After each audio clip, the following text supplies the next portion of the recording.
1959. They were staying at Juan-les-Pins 2 weeks, the whole family. At the best hotel, of course. Right on the beach beside the casino, a soft walk from the sea. The parents and Estelle had flown to Nice, and he had driven the Austin princess down ahead of time to meet them off the plane. He was 20, with some weight on him. At the moment he was hardly more than the office boy, but his shadow was larger than he was. One day he would be Jackson Gowns Mayfair, and everyone knew it, including himself. He was a good son. He carried his mother's bag and her bestsellers to the reserved mattress every morning, and he went golfing with his father in the afternoon. He took his sister to her tennis lesson at 5, and the whole family to the casino in the evening after quite a good dinner, considering. Some good friends of theirs, the Lessers, were due to arrive on the next Monday. Joyce Lesser was a nice girl, wasn't she? He liked Joyce, didn't he? Jerry Lesser was a nice boy and clever, but Estelle was only 15. Still, it would be nice for her to have someone to play tennis with, apart from the professional. Why didn't Bryan play tennis? Bryan was a good son. He watched the girls on the beach as any young man was entitled to do, except for those who turned round and stared when Estelle was pulling down the elasticated bottom of her one-piece. When Joyce Lesser arrived, Bryan's mother reminded him he'd have someone to go out with. They could go dancing. Bryan did not say that he didn't like Joyce Lesser, or that he didn't like dancing either. He was a good son, Bryan. He took his sister to her tennis lesson on the Friday and sat and waited for her. The courts were an awkward distance from the hotel. He scarcely had time to get back and sit down before he had to leave again. Why couldn't she walk home from her lesson? Estelle was tired, and Bryan didn't mind waiting, did he? That was how he came to meet Julie. She was taking photographs of 4 ranking players as they warmed up for the tournament on the nearby court. She wore an all-white linen suit. She was blonde. Lots of curls and a face, Bryan had to admit, of remarkably animated stupidity. Frowning, he watched her as she giggled and postured, skipped and crouched around the 4 bronzed men. When she had finished, it took her an age to fit her equipment back into its shaped leather cases. Bryan did not find that ineptitude entirely charmless. As she bent, she presented a flawless rump, and as she squatted, her breasts were squeezed against her knees or fell forward with elastic resilience. What began with contempt ended in the pounding hope that, as she passed, he might find words to detain her. He did. When he asked what shutter speed she'd been using, she stopped, and soon sat down beside him and turned those blue eyes on him with sufficient warmth for their smallness to matter less than it had. By the time Estelle had finished nodding to the wizened Italian coach's repeated warnings about her grip on the backhand, Bryan had made a date for that night.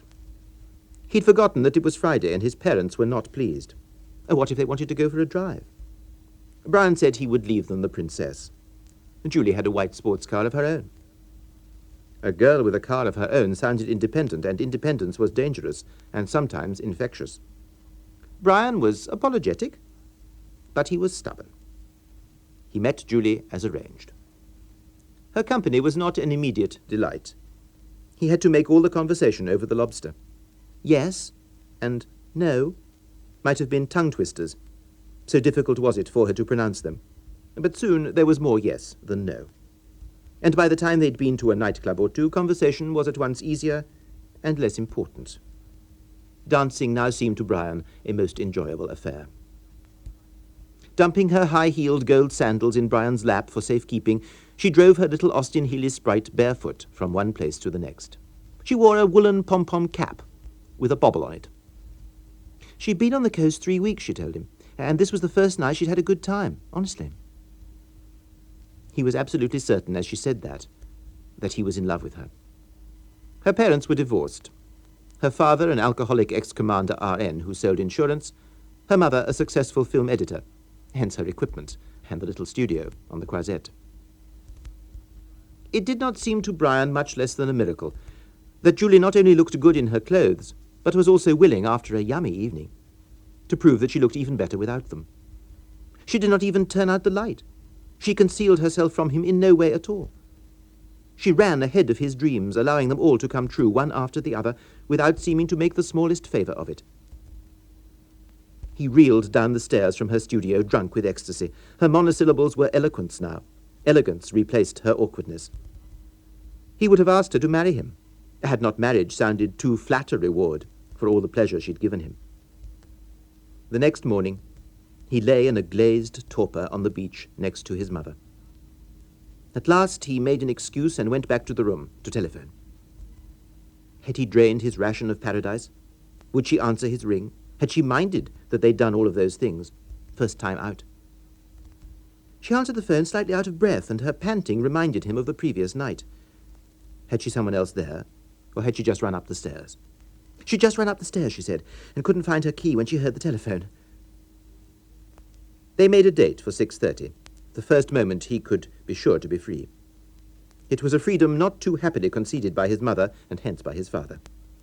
They had been hoping to go into Monte maybe that night, their last chance of being just the four of them before the Lessers arrived, Monday. Bryan was sorry, but he was also determined. Dad could drive the princess, they didn't need him. He was 20 years old, and he had a date. Who is this girl?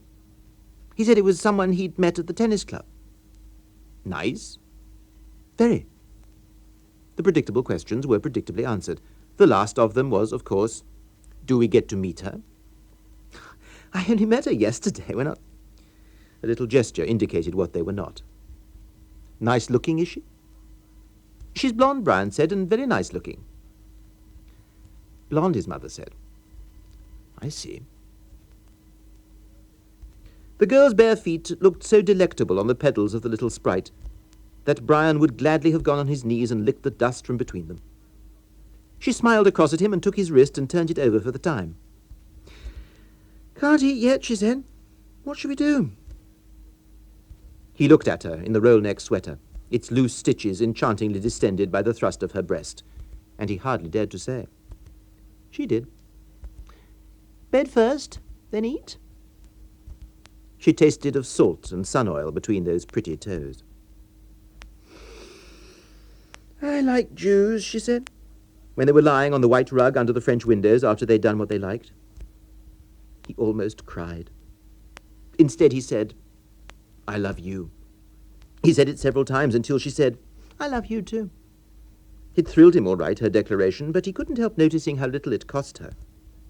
Love was natural to her, or commonplace. It was certainly not all-consuming, as he found when he proposed that they meet the next day. She was very sorry, but she was going to St. Paul de Vence.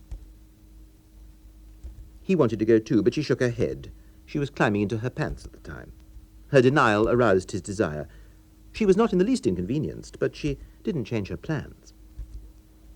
He wanted to ask if she was going with a man, but he was wise enough to keep the question to himself. Or perhaps he was wise, perhaps he was not, for now he didn't know whether his jealousy was well-founded or not. The uncertainty revived in him, if only as a precaution, his memory of her original cheapness. At dinner, it was he who was now monosyllabic. She assumed he was sleepy after all the sex, and teased him she'd have to be less demanding. The joke did not amuse. He felt now that she was threatening to limit what until now she had given without measure. She caught his sulky expression and said, Now I can imagine what your mum goes through. Afterwards she drove very fast towards Nice, where she was supposed to collect some processed film. He was silenced by the speed and his thoughts ran wild. He imagined introducing her to his mother. He could just hear Julie announcing by way of encouragement that she liked Jews. The phrase made him shudder, and as he thought of her saying it again, it provoked a sudden violent desire. She smiled across at him, and the tires shrieked as she looked up at the coming corner rather late. He gestured to her to slow down and pull in at one of the lay-bys, where they could look over the wall of the midnight sea. His eyes told her, as they leaned on the wall, what he wanted to do. She shrugged, okay. But there was something in his urgency that made her say, without stopping him, can't get enough suddenly, can we? He caught her roughly, and she said, okay. It made it easy for him to do what he wanted, which was not exactly what he wanted. They arranged to meet on the Monday after she had returned from St. Paul de Vence. His mother was at the end of her patience. What was she going to tell Joyce? That he would see her on Tuesday. And what would her parents say? Plenty, I should think, without even noticing that I'm not there. Bryan, must you tonight? It's the last time, he said. Promise. He went into town on Monday morning and bought 2 chunky gold bracelets.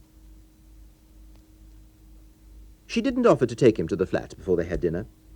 Over the coffee, he gave her the jeweller's box and explained that the Lessers were coming. Your fiancé? Julie said. He shrugged. Sort of. She sniffed. Good while it lasted, she said. They went to a bad film, during which she clapped her hands when the villain fell over a cliff, and then she drove back to the hotel, fast. See you then, she said. And then her tires were shrill in the roadway. See you, he said, and sniffed the pines. He took Joyce Lesser to the dinner dance at the casino on Tuesday night. She had new glasses, and she looked better than he had remembered. Well, she looked all right. They joined the parents at the Boule Wheel for a while, and then they went to a nightclub where the compere said "Ooh la la" and blew raspberries which needed no translation. Bryan did not attempt to kiss Joyce goodnight, although her dancing had certainly improved, and he went upstairs unexcited to bed. It occurred to him as he lay listening to the sea that Julie might be pregnant. You never knew, and there was that time on the Corniche. Imagine if she turned up one day in Highgate and said it was his. The next day he took Estelle to her tennis, but the adjacent court was empty. There was a wind. He decided to dash back to Juan Lepin to the English tea rooms, where his parents were sure to be having toast and strawberry jam. He was driving down the steep road towards the town when he had to pull up. The traffic had come to a stop and people were leaning out of their cars. He jumped out and walked on down towards the corner. He asked an Englishman in an RAF blazer what had happened. Accident. Some stupid girl in a white sports car. He ran on down, past the gendarme to the ambulance. There was a blanket over the body as they lifted it, but the bare feet were sticking out, dust between the toes. That night, after they had dined and danced and returned to the hotel, he took the princess and drove into Cannes. He found a girl on the Croisette, blonde, and paid her well to do what he wanted. When he had finished and was walking down the steps from her room, he said to himself, well, at least my mother can't disapprove of that.